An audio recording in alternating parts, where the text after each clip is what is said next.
All right, you've got an idea. It's clever, it's different. Everyone on your team says, we love it. Here's the question. Will it move revenue or will it just make noise? I've produced thousands of campaigns, TV, digital, branded, social, you name it. And here's the brutal truth that most people just don't want to hear. Not every good idea is a business idea. I'm gonna say that again. Not every good idea is a business idea. So today, I'm giving you my idea integrity test. Here's 3 questions I ask before we let any campaign go to camera. If it doesn't pass this test, well, it doesn't move forward. Period. Number 1, reach. Can this idea actually get in front of the people that you're trying to sell to? I'm not talking about make us a viral video. I'm talking about actual distribution logic.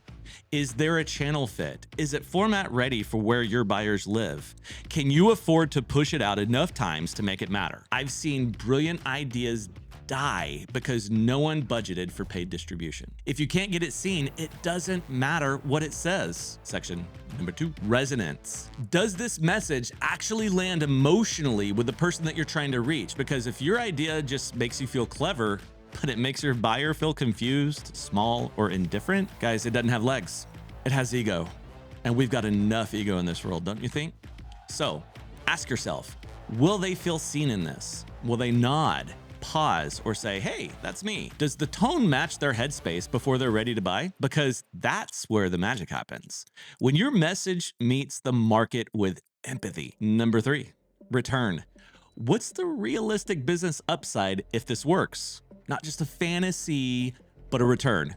A return that's actually grounded in math.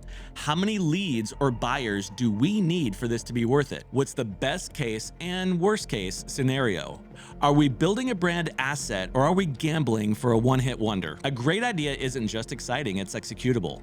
And if it's not tied to a business outcome, it's a vanity project, and I'm not in the business of vanity. I'm in the business of leverage. So before we greenlight any campaign at Kiln, it goes through, well, the Chris filter. 3 legs: reach, resonance, return. If it's limping in any of those areas, it's not ready, because the best creative doesn't just entertain, it earns. So next time you pitch your big idea, ask yourself, does it actually have legs, or is it just wearing fancy shoes?